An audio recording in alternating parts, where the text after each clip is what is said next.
Grand Rising, Conscious Crew. This is your favorite breakdown commentator, taking over all sectors, including the church sector. Hope you guys are having a wonderful Friday, TGIF. We are here to get into some things. Before we do so, please go ahead and thumbs up the video until it's absolutely stuck. You guys know that thumbing up the video not only helps with YouTube's algorithm, but more importantly, it triggers up YouTube's notification system. So when you are thumbing up the video, you are literally knocking on the digital door of another Conscious Crew member and telling them to get their asses into the sanctuary. Also, if you enjoy everything that King does here, you can always donate to the platform at $Consciouztv and or paypal.me/Consciouztv. And that's Conscious with the Z on the end, spelled just how it is here on the channel. All donation information and social media handles are in the description box below. Also, make sure that you have your notification bell set to all so that you never miss a day or hour when the King is in fact King. And last but not least, please share the stream out to wherever it is you have digital community, whether that be your community wall, your Snapchat, your MySpace, dark side of Twitter, Tumblr, or your personal OF. I don't really give a where you lay the link, okay? Just let them then just know that we're loud, we're live, and we're certainly in color. And with no further ado, let's go ahead, baby, and push on through. Oh. I know a place where you can recharge your soul. Baby, that's Consciouztv. And in the midst of brokenness, he gon' see your asshole. Baby, that's Consciouztv. You gon' heal, you gon' laugh and catch a little shade. Ooh, girl. Y'all know he be slaying, y'all better stop playing. Come hear what he's saying. Ladies and gentlemen.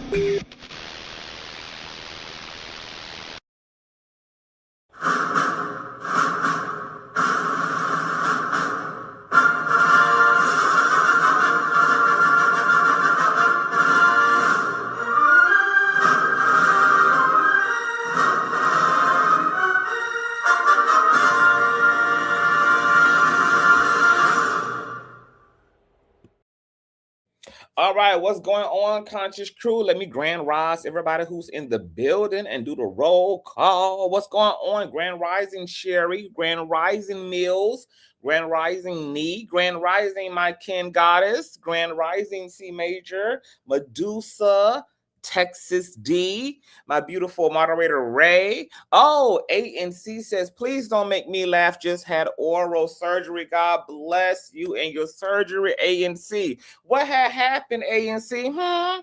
You been munching down on that husband? Has that husband been putting that mouth to work, baby? And done broke you off something mean? God bless you, baby. Grand Rising, everybody. Happy Friday. First and foremost, I want to give you guys praise break for all of the positive reviews about yesterday's live stream. You guys know we did an interview with the ex-Zoe Ministries couple who came to talk their experience, who came to talk their observations of working closely and intimately with the Archbishop Jordan. Also, you guys know that Dr. Larry Live had joined the live stream as well to speak. He was having a very emotional experience of the interview. And then you guys know that my good friend Cosmic Nuaje, who is an ordained prophet, witch doctor, hoodoo specialist, had also came up to talk and promote his hypnosis courses and services, as well as some of his spirit bottles, which are designed to protect you from the evil eye, unclean spirits. Also bottles that can help you to attract healing, fortune, money, etc. So all of his information is also in the description box below, and I will be bringing Cosmic back to talk further because we was only able to have a 20-minute conversation, but for him to expound more upon the power of hypnosis and how hypnosis is actually a part of our everyday living and we don't even know it, and all of the incredible healing properties of a hypnotic state and hypnotic suggestion, because you guys may or may not know that, you know, performers of all kind have used hypnosis as a way to cure stage fright, anxiety, to close the gap within trauma, you know, to overcome addiction. So it's really a uncharted territory. Is one that is and doesn't have a lot of commercial conversation around it, which is absolutely bananas considering how potent and successful hypnosis is. And lots of therapists are also integrating hypnosis into their therapeutic practices. So we're going to be coming back and getting into all of those things. All right. Grand Rising. Hey, what's going on? Joy Day. Hey, Grand Rising to you and the wifey. What's going on? Tank Talks. Hey, boo. What's going on? Hey, y'all. Hey, Miss La. What's going on, everybody? Hey. Okay, also, you guys tore up the Cash App last night, so I gotta sound off and give all praise. Okay, y'all are still sending in coin for last night, child. So shout out and thank you so much, Tabitha, Shet, Lisa, Alando, Ivory, Lisa, Larry, Sin, Christopher, Vonda, Liz, Kenny, Latina, Lachey, Shamaka, Joyce, Auntie Trish, Tina, Denise, Kendall, Treasure, Joy, Anita, Auntie Pat. God bless you all. Okay, baby. Y'all were doing the thing. Okay, so we're coming here this morning to get into some continuity, you guys. So you guys know we've been covering this Jamal Bryant wife Gala situation. You guys know that him and his wife had pooched through at a Gala fundraiser event, and his wife pulled up in the infamous nude flesh mesh dress that has had both the secular and the Christian world in a chokehold, child. And this dress has received very much so mixed reviews. As I said previously, there's been people who are pro the dress despite the fact that Mrs. Bryant is a first lady who represents Jesus and her husband is a MAGA church pastor, etc. And then there were people who obviously had much criticism and felt this was completely inappropriate for a first lady in any regard, and that there is no place in time aside from the bedroom and a honeymoon, okay, for this type of attire. All right. That then resulted in Jamal Bryant taking back to his pulpit and basically dragging his critics and calling them bit back and inexperienced and uncultured and people who don't know anything, who should stay in a broke behind place. All right. Well, that caused critics to double down even more, such as some of his peers, which was Pastor Earl Carter, who called Jamal Bryant's wife everything from a Jezebel to a Corinthian whore. And then that was further doubled down by Pastor Patrick Wooden, who said that Jamal Bryant pimped his wife out like a $2 hoe. All right. Well, Pastor Wooden received backlash for providing backlash to Jamal Bryant and his wife. And this is what Patrick Wooden had to say recently from the pulpit as it relates to the criticisms that he has in fact received. And of course, this is going to be fair use and audio only. And this is via joy105.com YouTube page. So shout out to them. All right. This is Patrick Wooden Allen. No, Wooden Allen. This is Pastor Patrick Wooden speaking to the online criticism. Just about every one of them said, well, no. We're good people.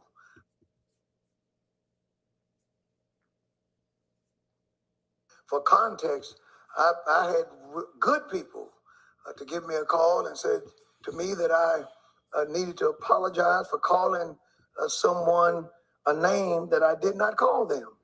And I asked them, have you heard what I said? And just about every one of them said, well, no. And I said, well, you might want to hear what I said. You might want to hear, if you listen to that may change something, because you can't just take someone else's word for it. And some of this is just pent up frustration anyway, you know. And I heard the preacher, when he defended her dress, by saying, first of all, he bought the dress. And then he said, I want to address people who don't know anything, who haven't been anywhere, who don't know nothing. So I guess our objection to a man of the cloth presenting his wife in public looking like a $2 whore. As My God, Zaxby's, you today. can lemon pepper. My God, today. Thumbs up, thumbs up, thumbs up, thumbs up, thumbs up, you guys. Grand Rising. Two. At least two. Now, I didn't say she was. I'm not talking about her. My statement is not about her. My statement is about him.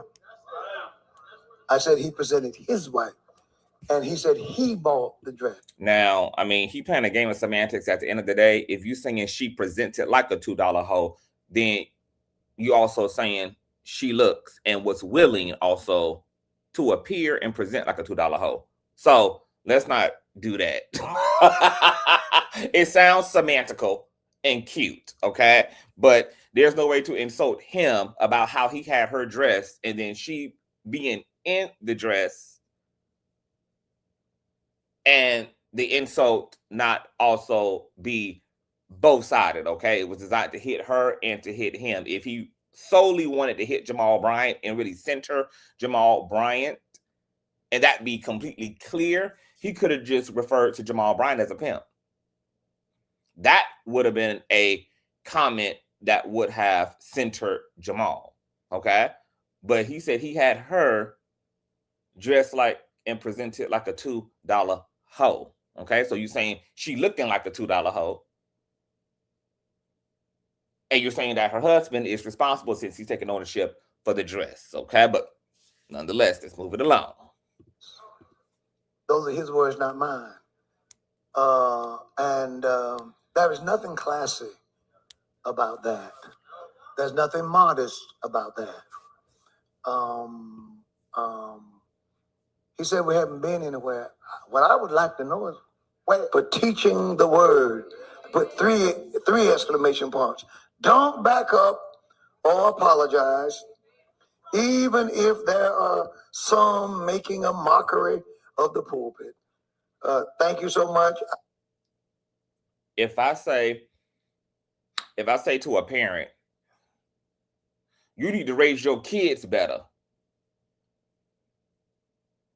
that comment hits both the kids because I'm obviously referring to my judgment and critique of their behavior, which I'm saying is a reflection of you. So I can't argue that I ain't talking about your children. I'm talking about you. No, I'm talking about both of y'all. People like to be cute like this semantically. I ain't talking about you. I'm talking about you. If you talk about my parenting, you're talking about my children. Okay?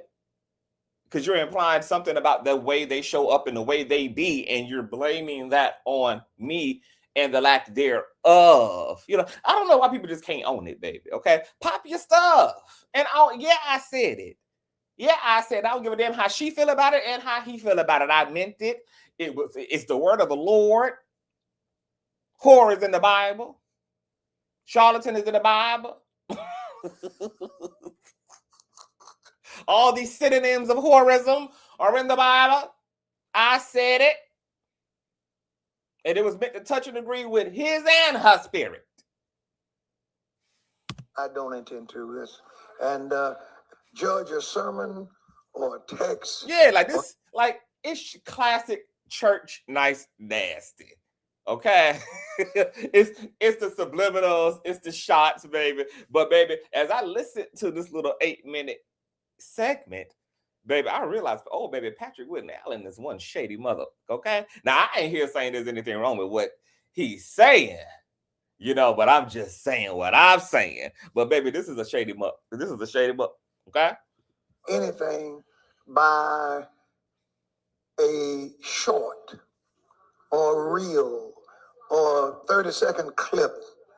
With me, the average sermon is an hour and a half. So that context. Yeah, and that's perfectly fine. A queen of Detroit. The difference is you're not a first lady and your husband is not a pastor. Jamal Bryant and his wife are religious leaders in a religious system representing Jesus. And his wife walked out into a public setting wearing a dress that was designed to imitate her nakedness. And that was meant to imitate, it was revealing. Okay. I mean, even the genital area was meant to imitate a little like a panty line. Okay. Now, I don't know if you know much about the teachings of Jesus, but the teachings of Jesus taught modesty. And that our inner beauty should come. Yeah, we'll get into all that. I'm going to break it all down for the folk child. Is everything. And it's amazing the number of people who don't wait for context. I had good people. Yeah, she definitely did it to please them because she said, she's a wife. And this, she's a wife, she's a Christian, she's a da-da-da-da-da-da-da. And we talked about her talking points because they went on the Tamron Hall show to kind of double down on the glory of all this controversy that they done stirred up, okay? So she definitely said, she is a wife too, and she was willing to wear this for her husband. And for me, that didn't make it any better because Christianity is not something that's a part of what you do. It's something, your spirituality centers everything that you do. And she's particularly representing a brand of God that is about reducing the ego and amplifying the spiritual context of who we are. And we're going to get into what immodesty looks like even outside of this dress, because this dress is not the only example of immodesty. Okay, so we're going to travel a little bit in this commentary. To give me a call and said to me that I needed to apologize for calling someone a name that I did not call them. And I asked them, have you heard what I said? And just about every one of them said, well, no. And I said, well, you might want to hear what I said. You might want to hear, if you listen to that may change something, because you can't just take someone else's word for it. And some of this is just pent-up frustration anyway, Pent-up frustration. All the Greeks are mad at me. The homosexuals stay mad. And they finally got a chance. And we got something now. Living in the last days. That's all I say to that. And we're going on in the name of the Lord. And we're undeterred. To stand on God's word and to stand on God's truth. And that's all that I'll say Sunday. But I'm grateful. I've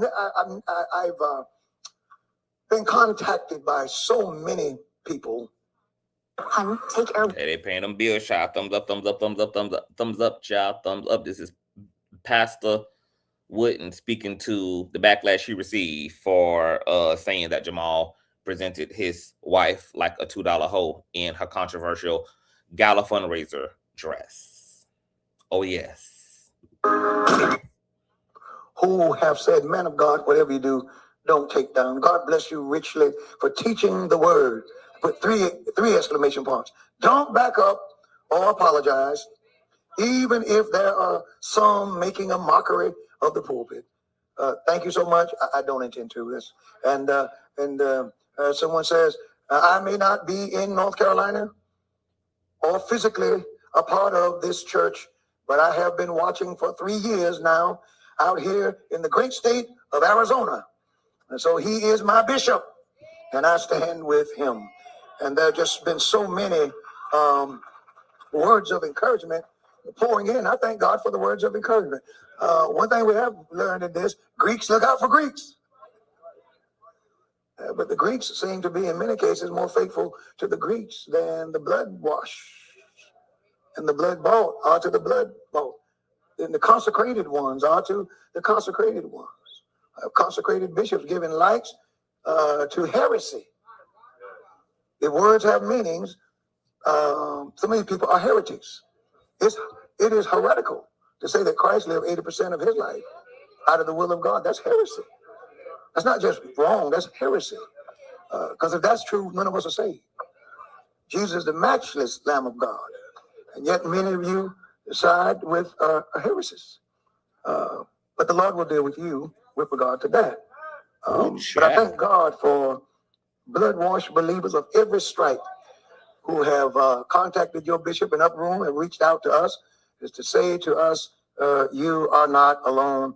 Stand on the word of the Lord. And I will say this, some of you, you're silenced now, especially those who are in the Church of God in Christ, and you teach women. And you know, most of the time, ladies, when you gather, you know, most of the time what you talk about is censorship. You talk about clothes. Now, all of a sudden, you ain't got nothing to say. Now, don't get maneuvered to where you can't teach. See, all of a sudden, you're mute. We don't hear from you. When we have a genuine teachable moment, because there is such a thing as decency and order and what is appropriate for people who are in positions of note. And there is, say what you will or may. Someone said that, you know, Bishop Wooden has problems with black women.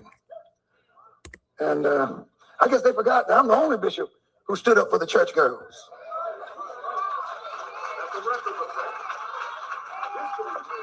Hallelujah. A lot of them whispered in my ear and said, I agree with you. But I'm talking about online. You put your face out there, your reputation, and you get warned to, you better look out for this group or that group. They may be coming after you. I stood for the women. With this particular situation that's going on, I've been married one time to one woman. Amen. She's given birth to all my children. Think about it. Ladies, do I have a problem with you all? Do I have a problem with women? Oh, no. I thank God for you. And I love you with the love of the Lord. Okay. That Would you like to know a secret?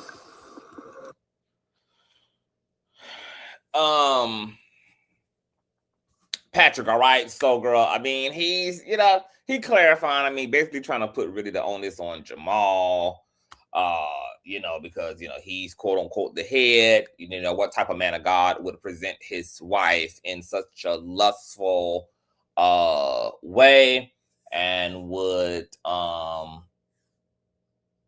you know, have this type of attention brought to his woman, you know, who should have been chosen as a wife and loved not for her sex appeal, but for, you know, the beauty of her mind and her heart and her character. You know, a woman who is upheld and honored because she has capacity to be a great mother. She has a great humanity. She has, you know, a great capacity to be a lover and a companion and a friend, etc. As I told you guys before, Jesus don't give a damn about how you look, baby. Okay, to the point that Jesus himself was in a dirty robe and sandals. Okay, traveling around Jerusalem and Bethlehem and all them things in the Middle East, girl. Jesus's ministry is radically focused on inner spiritual development, okay? Heightened emotional intelligence, heightened capacity for virtue, for purity of heart, for love. These are the things that anchor in a healthy society and system. These are the things that promote, higher human actions, like not coveting with your neighbor's wife, like empathy toward those who are less fortunate, those who are disenfranchised. These are the things that Christ cared about. Christ didn't give a damn about anything that elevated your ego. Matter of fact, his entire ministry was anti-ego. His entire ministry was about being of charity, giving a shirt off your back, giving your wealth to those with less, being of great and profound servitude. These were the attributes that were to set you apart. Vehemently spoke about dying unto self, suppressing lower desire, restreaming lower desire into higher ambitions, abstaining from sex. Christ was considered a eunuch, just like Paul. He was without female companionship. He abstained from sexual interaction and spoke highly of people like eunuch individuals who committed their life to their communities and to the kingdom of God, like himself. Okay. Sex appeal honors God how? Sex appeal. Now you can have sex appeal, but to lead from sex appeal and to prioritize sex appeal is another. And Jesus would say, you are in fact missing the point if you call yourself a follower of his particular movement. Now, there's lots of religions you can go to, okay, where maybe the teachings let up a little bit and you can get away with more self-autonomy, if you will, or more egoic expression, if you will. But if you're particularly claiming to be a follower of Christ, baby, there is a very strong metric. There is a very strong code of ethics, a very strong code of principles that Christ is, in fact, teaching, which is why we had to drag Jamal Bryant's wife after her sit down with Tamron Hall, because she literally said and revealed and exposed herself for everything that I said Christians like her were, which are these new wave of Christians who are not wanting to center God. They are wanting God to center them. And she said in her Tamron Hall sit down that, my God, today, you guys, there's no manual and there's no book. She literally said this out of her mouth. There's no manual and no book on how to be a woman, how to be a wife. What would you call the Bible, ma'am? Doesn't your culture call the Bible the basic instructions before leaving Earth? What are you talking about? There's no book and no manual on how to do this thing and on what the agenda is and on what the priority is. What are you talking about, ma'am? And then she wrapped that egoic stuff up in a nice little pretty bow by saying, I define what this looks like. And that is exactly my point. A lot of Christian people who don't realize that they are all vacuumed up into Western culture and capitalism, who want to also be a part of the cool kid group. They want to be fancy too. They want to be gaudy as well. They want to be exalted. They want to be a reflection, not per se of Christ, but of the elite. And if they can accomplish that by sitting on Jesus's lap like he's Santa Claus, in order to elevate themselves so that they as individuals can have a sense of supremacy and importance. This once again is an entire misnomer, because Christ's ministry and teachings and alignment with Christ consciousness is all about the dissolving and management of the ego and the elevation of the spiritual. It's about realizing that beauty is in your humanity. It's not in your economic class. It's not in your level of education. It's not in what type of car you drive. It's not in what type of community you live in. It's not in what type of circles you travel in. It is not about that. That's the stuff that the rest of the world is in. That's the rest of the stuff. That's the stuff that capitalism has created, that is extracting millions and trillions of dollars from, by having us be on trend, having us having us chase short-term ambitions that ultimately are about nothing. They are substanceless, and they provide no peace of self, which is why these trends were changing almost every decade. Every decade, every era had a trend, a fashion trend, a music trend, a cultural trend. There is no grounded self. There is no emphatic self. There is no foundation of self. You're just a consumer in a secular world. Christ came to dismantle that and to ground people in something that can be everlasting, and to help people develop a sense of self that makes how they relate to themselves healthy and how we relate to one another healthy.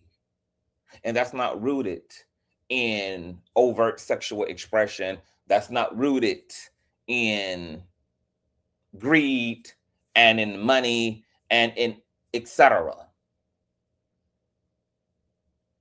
And Christ addressed this in various ways. Whether it was the woman who was trying to outsource for her self-esteem and self-worth through men, the woman at the well, who said, look, come and drink from my Father's well, which never dries. I can give you a peace and a way of being that transcends all understanding. You are moving through relationships, searching for something, searching for a love and a sense of wholeness and completeness that only something beyond human scope can sustain and can satisfy. And if you don't get real about that, you're going to find yourself dragging yourself through multiple broken marriages and romances, etc., thinking that other people are incompetent when it's really a projection of your own dissatisfaction and thirst for something much deeper, something much more sustaining. Christ addressed capitalism. Give unto Caesar what is Caesar's, and give unto God what is God. The system is going to require your taxes. It's going to require certain things from you by way of you living in the system. But what Christ is talking about giving to God is your heart and your mind. The system is going to enslave your body. Give your mind and your heart to God. That's going to be the counterbalance, and we need to raise the ratio of your inner man versus your outer man. And that gala dress was a complete exalting of her. It was not exalting of Christ and Christ consciousness and Jamal Bryant. owned the fact that he brought the dress and has also said publicly that he chose a wife that he basically wanted to be a trophy wife, a woman that his male peers could look at and salivate over. Now, we know that Jamal Bryant is a piece of work as a so-called man of God, and with all these delinquent children in the world, children out of wedlock, infidelities. And as I said before, she got her goofy self, proud to be with a man who willing to exalt her, but won't even exalt his children and won't even own all of his children.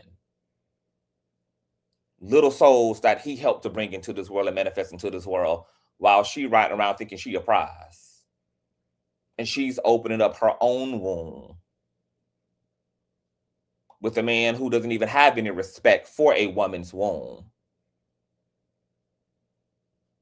This is one of the most spiritually delusional couples I've ever seen in my life.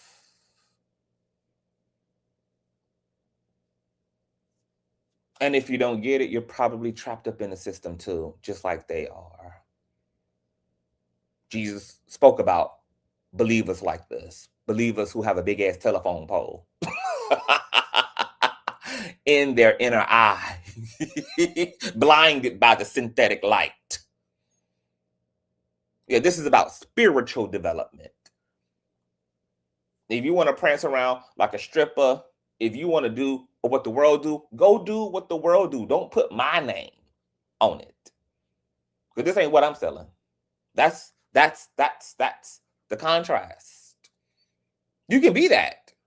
You can dress like that. As I said yesterday, if this dress was on a Beyonce, if Jay-Z had a Beyonce dress like this, and Beyonce has been in more revealing outfits than this, if this had been on a Sierra, if this had been on an entertainer, there would have been no conversation, because that's to be expected. And these people are not walking around representing a spiritual movement. They're not walking around representing an anti-capitalist movement. But that's what Christians are doing. And since Christians signed up for it, Christians should be held accountable for it and should be held true to it. Now, the gag is, this isn't the only example of immodesty. Because you know what else Christ would consider immodesty?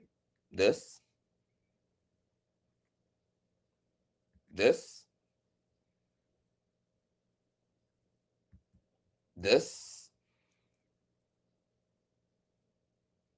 The bling bling bishop, aka Bishop Lamar Whitehead, as a prime example, him and his first lady were robbed right in the sanctuary on a Facebook live stream that only 7 people were watching.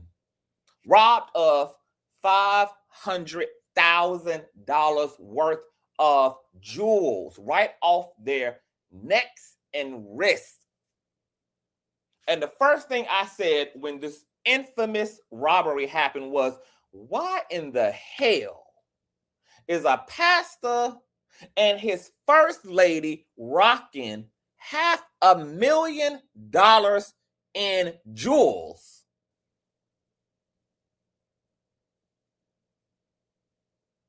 During Sunday service, not a red carpet event, which I still would criticize. Not an industry event. But you are going to rock $500,000 as a pastor and your first lady. And then the goons came to collect.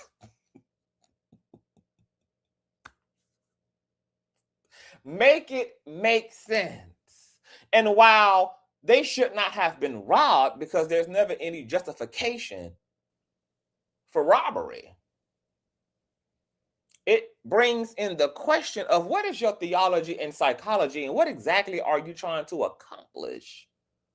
Because maybe, Bishop Lamar Whitehead, there is a connection between your willingness to participate in the matrix and to extract your value from that world, the same way that the woman at the well was extracting and outsourcing for her self-worth through multiple marriages and romantic entanglements with men, and that in your fixation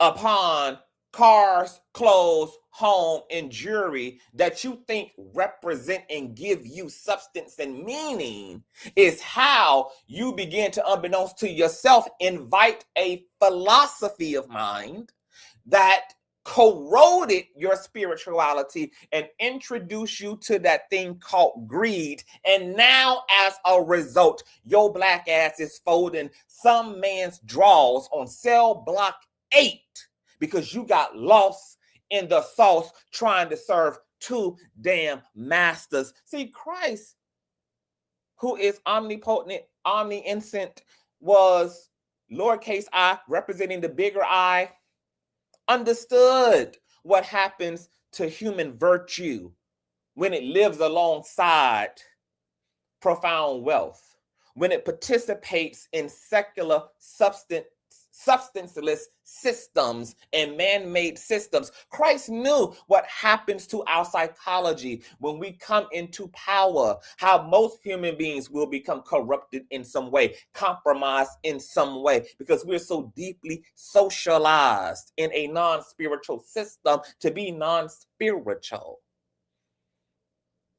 So of course we're going to abuse because we don't have any internal check and balance system strong enough to make us well and righteous at the top, or as a people who come into power and come into great wealth, which is why we're seeing so much scandal specifically in religion, but not even just religion. We're seeing it in politics. We're seeing it wherever there is great wealth, great fame, great access, great privilege. And Christ knew this 2,500 plus years ago. Knew that your untrained, undeveloped, non-disciplined, non-character developed self, that most people would not be raised in a way, cultivated in a way, and live within a culture that was healthy enough to create a sense of self, that could hold on to itself as it elevated in these things that are culturally used to create identity. How many people take great pride in being wealthy? Mostly all of them. Take great pride in how they look. Most of them. Take great pride. And most religious people are so delusional and so also tangled up in capitalism that they don't even realize that they also treat Christ and God like Santa Claus. They literally go seek God to ask God to give them the things of capitalism. Literally trying to marry and merge oil and water. Mostly not even realizing how they are literally using spirituality to center themselves in a way that actually provokes their egotism and not more spirituality, not more spiritual centeredness. And this is why Western Christians have to be particularly careful and have to intentionally dismantle the system within themselves, because they bring that into their Christianity. This is why Mrs. Bryant can so boldly say on syndicated national television that she defines this shit. And baby, if that's not exactly what most believers are doing on an unconscious level and not realizing it. And that's the problem. It's just about you. And it's about the lower you within you. And then once again, we are shocked that there's so much scandal coming out of religion. Well, elevating you is going to increase the opportunity for scandal. And dressing half naked ain't the only damn way to be immodest. Bringing any unnecessary exalting of self is just that.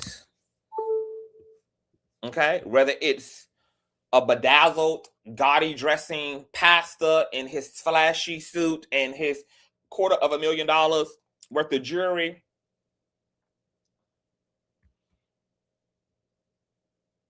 the fanciness and gaudiness and festiveness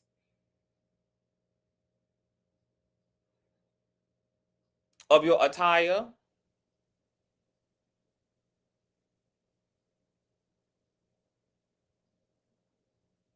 Christ didn't even want us to tempt ourselves.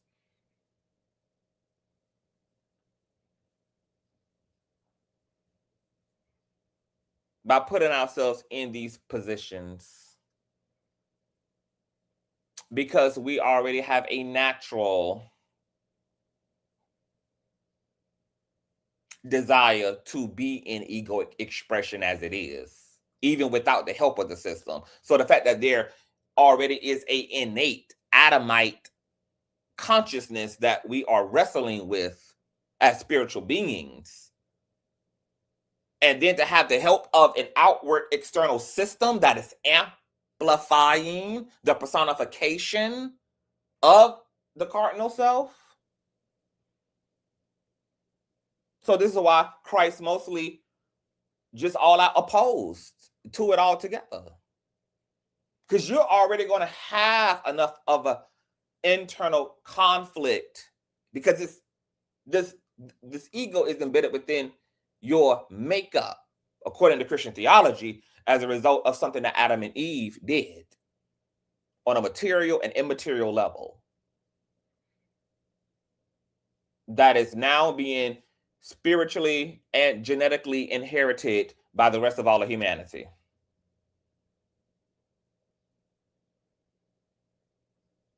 That's enough. But that ego has help in jumping us, in possessing us, because there is an entire system created to attract it, to appeal to it, to provoke it into expression.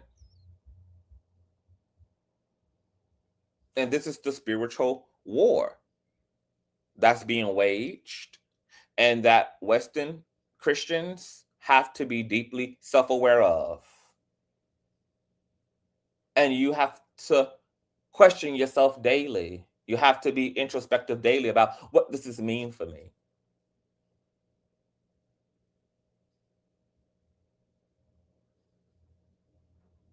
Am I doing this to create a sense of value?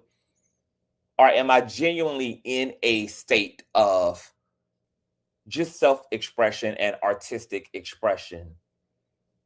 Or do I not feel better about myself until I'm living like this, until I'm wearing this, until I look like this? This is the type of self-accountability that has to go into this thing in order to center wellness, because wellness is not happening by default. Wellness does not happen. It's not some type of automatic system. You are living within a system that's constantly provoking you to be sick. So you have to, metaphorically speaking, make sure that you always have on your scully and have on your coat, and you're protecting yourself from destructive elements. Because that's what America is. It's a purely secular, greedy, capitalistic, consumeristic system that's in a constant state of compelling egoic expression, leaving almost nothing behind for the spirit to feed from, to indulge in, almost leaving no place on the stage for deeper self-autonomy and deeper self-expression. Substantive self-expression.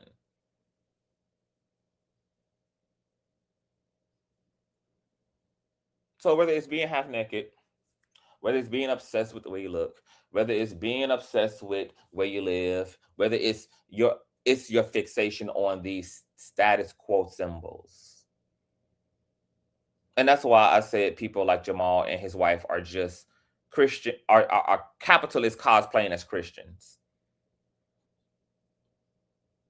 But because Christianity and capitalism is so intertangled at this point into one, most believers don't realize how much of the system still is influencing their relationship to their spirituality. Most believers do not realize how much they are attempting to use spirituality to increase their access to the capitalistic system.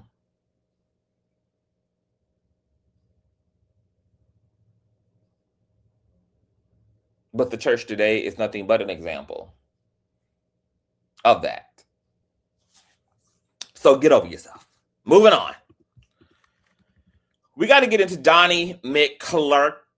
Oh, no, hold on. We're moving along. I got one more thing to say, too. I called out Jamal Bryant for using the pulpit as a means to address his online critics. It was spiritually tacky, it's socially tacky, because the pulpit is not Jamal's. If Jamal wanted to address and defend his wife, that is perfectly fine, and he can have that conversation from his kitchen table. He can have that conversation on Patreon. He can have that conversation on Instagram and Facebook. But the house of the Lord and the pulpit itself is not about him. But that's the issue. These people don't even really realize how much they themselves are centering them and have a desire to be the main character. And that's why they do inappropriate things, like address and clap back at their haters from the pulpit of all places.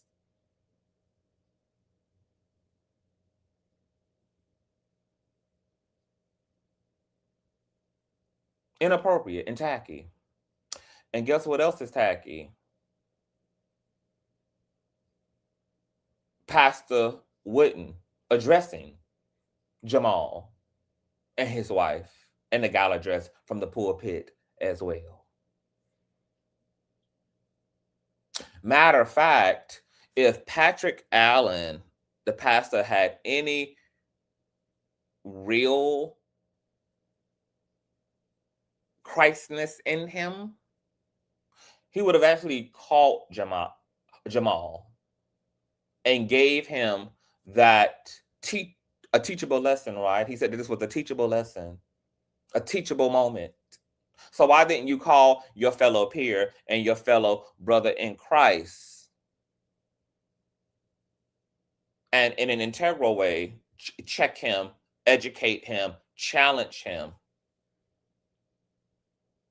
Because just like it wasn't appropriate for Jamal to address nobody from the pulpit, it wasn't also appropriate for any of these people to address a non-pulpit issue from the pulpit.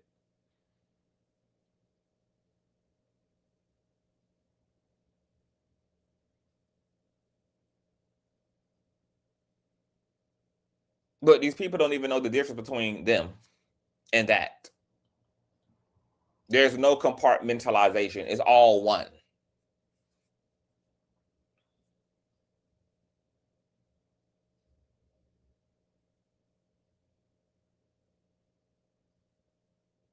I find it interesting that there was no attempt for these men, Earl Carter included, Pastor Wooden included, that nobody picked up the phone. Nobody had enough respect for Christ to handle Jamal and his wife like Christ would have. It was all about sensationalizing what was already sensationalized. And it was the eagerness to run and be a judge and to exalt oneself as more righteous than the other by putting that judgment on public display instead of them having a real humanity and literally stepping into it as a teachable moment and doing the teaching directly to the Bryants.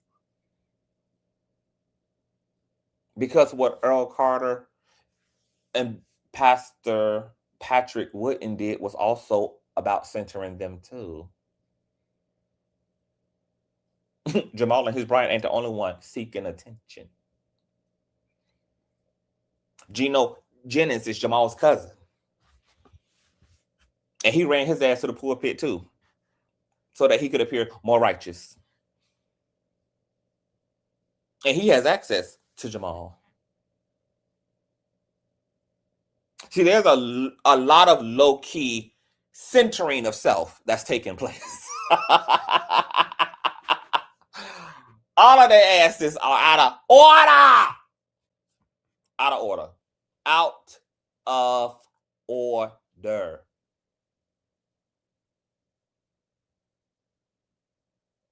These people have signed up for something that calls for them to do it differently and to do it higher than the ways that they do what they do. These pastors acted all in an attempt to call out Jamal and Bryant in a way that is no different than what bloggers goddamn do, which is just sensationalizing what's damn trendy. But they're not bloggers. They're not commentators. They are teachers. They are shepherds. There are people who supposedly walk with Christ and who see humanity in other people, who see their sister and their brother in other people, and are called to act like it. Act like Jamal is your brother.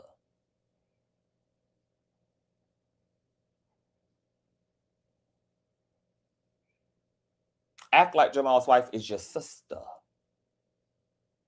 That's the movement of Christ.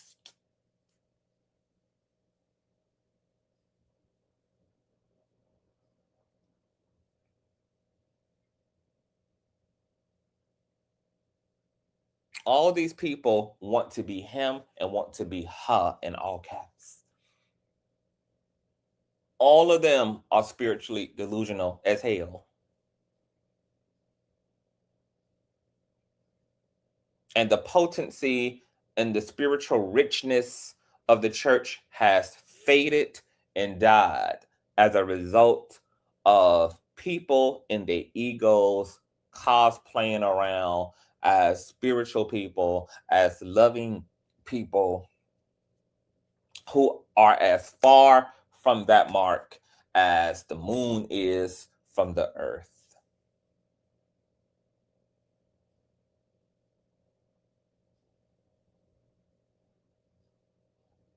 Do better.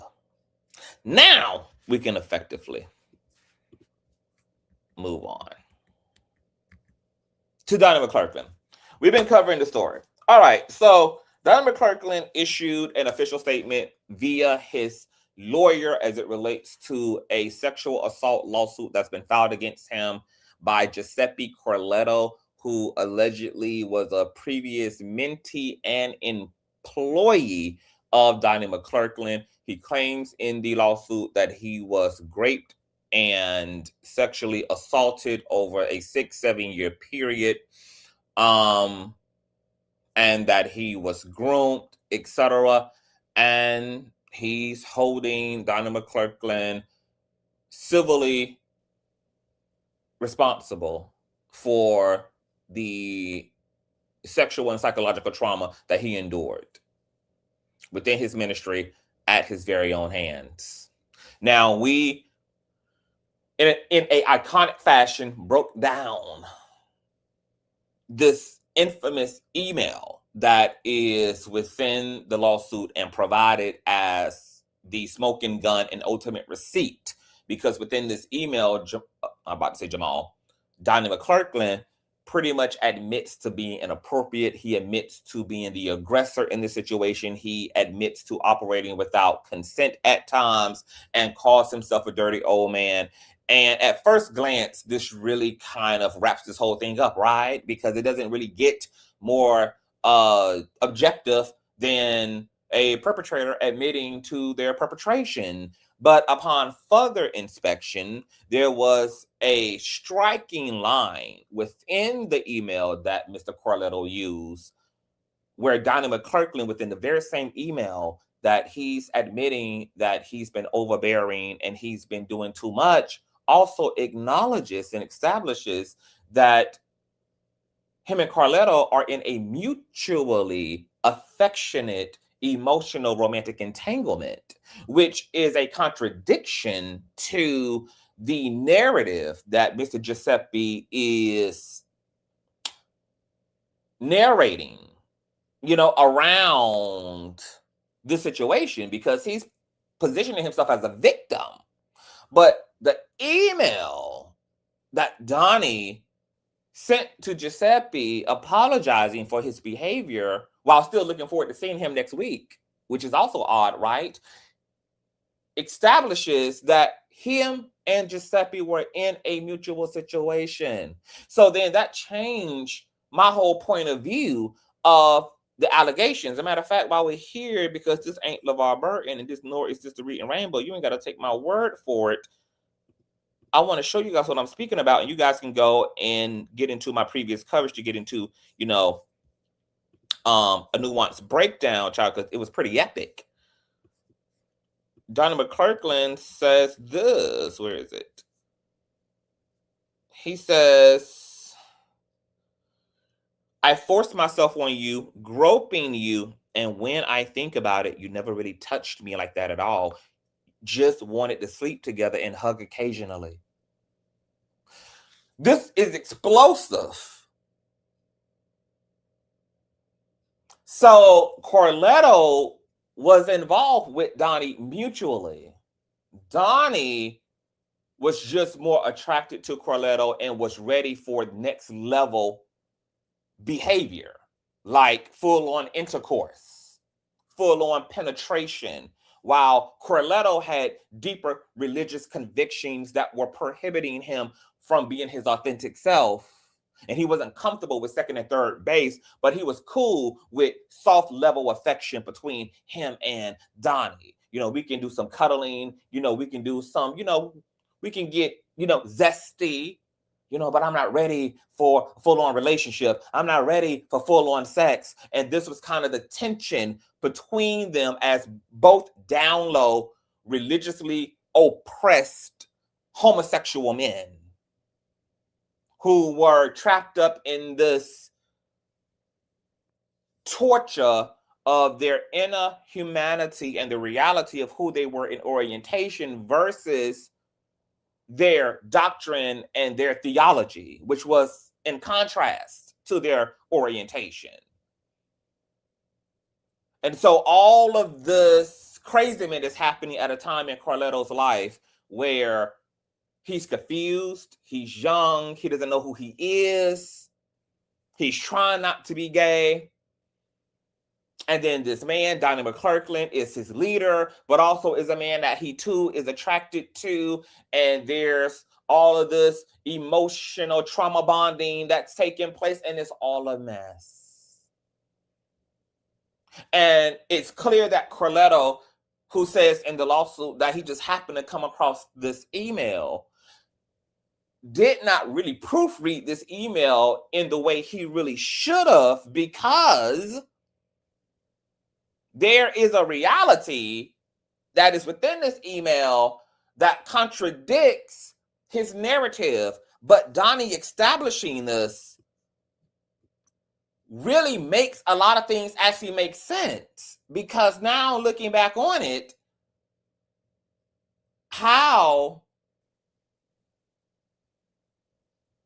and could you be anally sodomized over a 6-year period and never seek any medical intervention, and you're being raped in your anal cavity? a vagina is made for penetration, but even when forcible penetration is done to a vagina, there is catastrophic injury. There would certainly be catastrophic injury anally. He never talks about going to get tested either.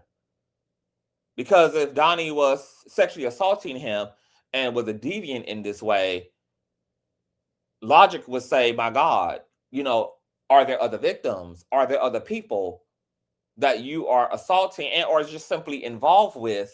But you don't hear any of that conversation in the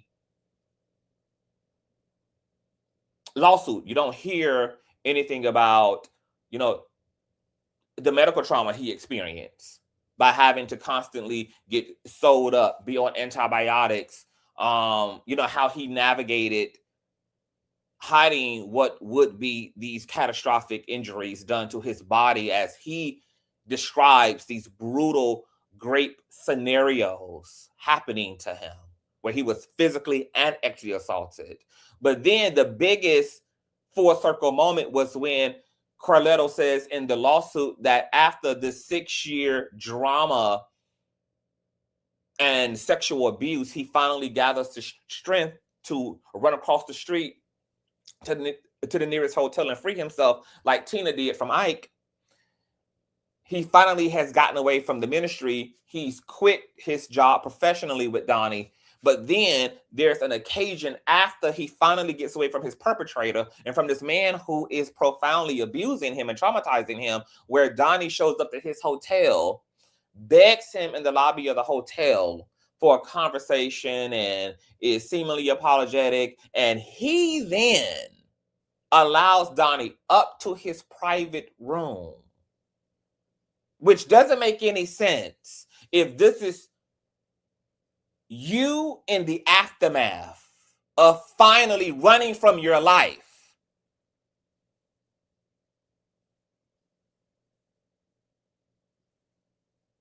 You're going to then allow yourself to get into a private enclosed quarter with your rapist after finally tapping into liberated energy that causes you to run from your life and finally free yourself, and you're going to be around this person without other witnesses, without anybody being able to see and attest and account to what's happening, and allow them into your personal hotel quarters. And then he says something even more preposterous. He says, I fell asleep from that point after letting Donnie come up to my hotel room, and I woke up to him performing oral sex on me. So not only did you allow your perpetrator into your private quarters, but you felt safe enough in your consciousness to go to sleep with your rapist still in the room with you. And this is a hotel room. So if old boy fell asleep, you have to know then where the perpetrator was, which was in the bed with Carletto. The fact that Carletto fell asleep is communicating massive psychological data to me. It implies that this man is not a threat, because the context here, right? Because there is a such thing as Stockholm Syndrome. But Stockholm Syndrome happens when a person's internal interpretation of their perpetrator is poeticized and romanticized. This isn't the case with Carletto, because he's standing in acknowledging this is my abuser. That's why I've ran for my life. I've separated myself, put a trillion different degrees in between me and my perpetrator. This person is the agitator. This is his internal attitude toward Donnie. And yet you had the capacity to have him in your hotel room and then to fall asleep in his presence And you're no longer tethered to the business, nor tethered to the church and his ministry.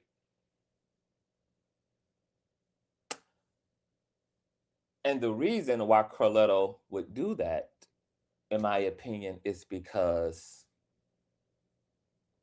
it's given that this was just a emotionally turbulent, yet sensually and romantically mutual entanglement between two people, where one person wanted the other more than the other wanted them. And then it made sense why Donnie would apologize, because I initially had to give Donnie credit, right? Because I'm just like, damn, what type of person would admit to grape? Nobody really does that. We almost can't name that one person. Diddy has denied abusing anybody. R. Kelly has denied abusing anybody. Jeffrey Epstein has denied abusing anybody. Harvey Weinstein has denied abusing anybody. Donald Trump has denied abusing anybody. There's not anybody who ever acknowledges and confesses openly and objectively to something like this, which is a crime. So when we first covered, I was like, oh, okay, well, damn, like Donnie can be rehabilitated. Because, geez, you got to have, something that's left of his conscience for him to have this type of conviction. But then when I realized in the same email that Carletto presented from Donnie, that Donnie is also revealing that this is a mutual entanglement, I was like, oh, this explains why Donnie would be so comfortable writing up this email and leaving, an exhibit A behind. And it's because he's not apologizing for raping anybody, which of course, he's not even speaking of raping situation. He's apologizing because he's speaking from the point of view of being someone who feels guilty about the fact that he should have operated from a more mature state of mind, being that this man was his mentee and then became his employee. And then the fact that he, at his big old age, was so pressed and lust-driven after Carletto, while knowing that Carletto was in a state of confusion and he was doing too much, coming on very strong, even though the email implies that it was consenting. So Carletto also opened the door for there to be grounds for involvement, etc. And Donnie McClurkin got lost in the sauce and head over heels, acting like a horny ass, like he said, dirty old man, because he's living a suppressed life too from religious convictions. He has all this sexual shit suppressed in him. He has all this need for a relationship to the same sex suppressed in him. And now they both gave permission to each other to touch all on that in their given capacity. But Donnie is becoming completely unhinged. And then he has a moment of reflection and was like, look, I abused my leadership. And like I said before, I can't tell somebody how not to feel about another human being. As long as the person is a legal adult, people gonna feel how they feel. If that's what Donnie wanted from Mr. Carletto, he should have dissolved the employee and mentee situation and being honest with himself. But of course, he couldn't be honest with himself because he's already being dishonest with himself on the deepest level. And like I said the other day in the interview, typically how we do one thing is how we do all things. So he's not even able to show up in his healthy self because he's already in a version of an unhealthy self and doing more unhealthy things as a result. And Carletto, being young, being confused. He know the reality is that he is attracted to men, but he doesn't want to bring himself to accept that because of all the consequences that come with that, whether it's the belief that God don't like you, that you're going to hell, whether it's disappointing your family and your community and your peers, etc. It's the isolation, all of that shit. So he's conflicted, but the reality is he is same gender loving. And between the closeness that develops when you're working with somebody and or you are socially aligned with somebody, such as in a mentee-mentor situation,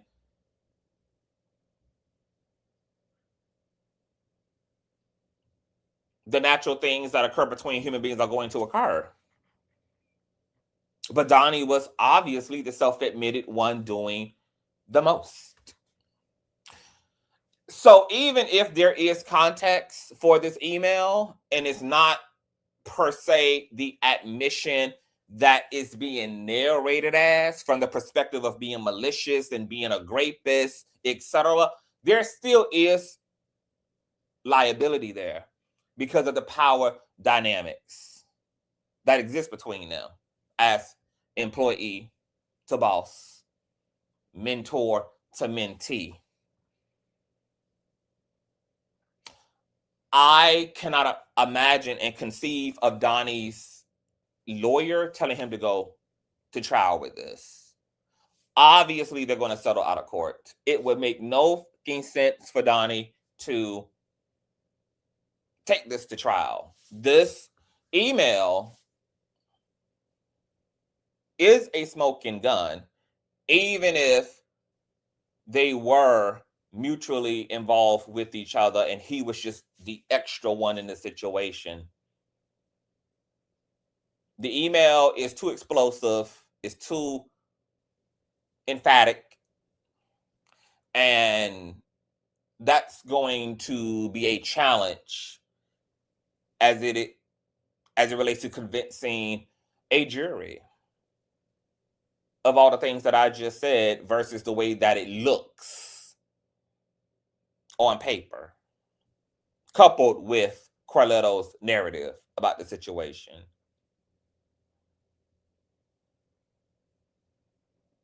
So I think this is going to be settled out of court. There's going to be a mediation. And Carletto can get the coin that he's looking for. And Donnie can go, and I don't know what's going to happen with his career. I don't know what the impact will look like. Donnie has spoken out publicly. And he has said this, denying all of the things presented in this lawsuit. He says, statement by Pastor Donnie McClurkin through attorney Gregory, with all humility, faith, and deep respect for Christ and this global gospel music and ministry community, which has shaped my life, my calling, and my character, I address this letter. Many of you are aware of the profane allegations of sexual assault, rape, and coercion that have been recently lodged against me. I want to state clearly and unequivocally that these allegations are contrived and untrue. I understand the weight of such false claims, especially in our community rooted in faith, trust, and the teachings of Jesus Christ. And sexual violence in any form is a real and painful reality for many and not to be used frivolously. True survivors deserve to be heard, protected, and supported. At the same time, the truth matters, and the truth has not been told. And though I know many have already formed their opinions based on initial belief and controversy, as we are appointed to do with some of this false nature, I ask that this community exercises patience and trust in God's timing for the truth to fully come to light. I have always sought to conduct myself with integrity, transparency, godly care, and responsibility in the fulfillment of my Christian life and duties. This accusation of salacious engagement or any misconduct that harmed, exploited, or took advantage of anyone and misused my position, leadership, or influence in any way in these false accusations is emphatically untrue. My love for and walk with Christ means everything to me and is deeply sensitive and sacred. I live to please him, which is why it is essential that the facts be established carefully, responsibly, and fairly.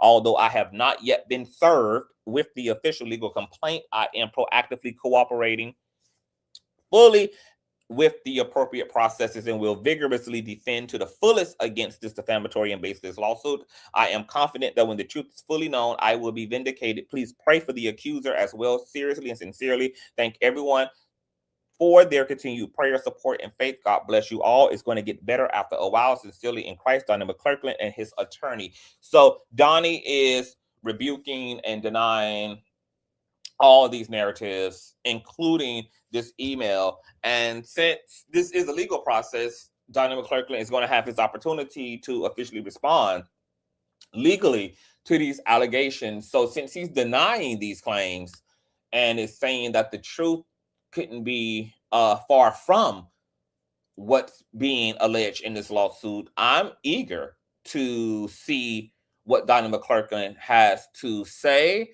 and whatever his evidence looks like in this case as well, because technically he is innocent until proven guilty. I'm curious to see what he's going to say specifically about this damn email. If he's going to say that it's all out a lie, what the context is going to be for this email, whether Carletto allegedly presented false evidence, which, like I've said, could be possible. The email could be something that Carletto created himself.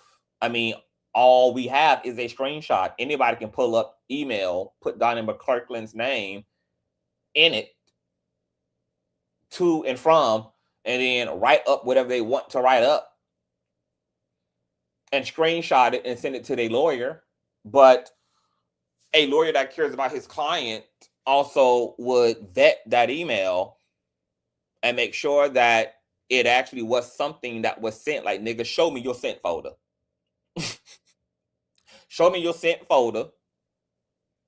Put some forensics on the email to make sure that the metadata from it corroborates the fact that it was sent from a legit email, sent allegedly from Donnie's email, and then put that shit in a lawsuit. But because lawyers also don't really have to care about truth in cases because they get paid regardless of whether they win or lose the case.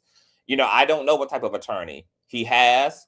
I don't know what type of attorney Carletto, you know, is aligned with and what the ethics of this attorney is, but an email has been presented.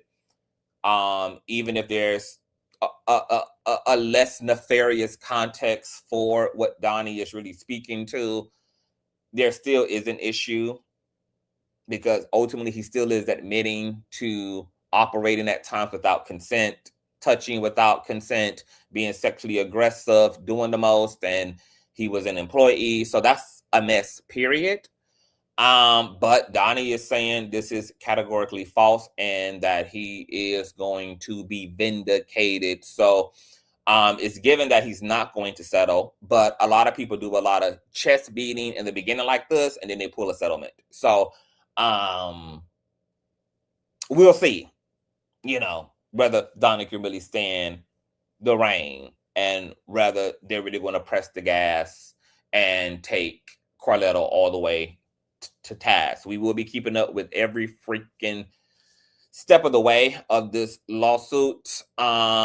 And you guys tell me what you think about Donnie's sentiments. Do you believe that he's going to take Carletto to full task? Do you think he's going to pull a settlement regardless of the chest beating? Do you believe that he's guilty of the things? Do you fully believe Carletto?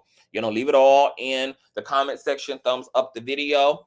If you enjoyed yourself, you already know what you can do, baby. Show some love to the king at Cash App, $Consciouztv, and or PayPal.me.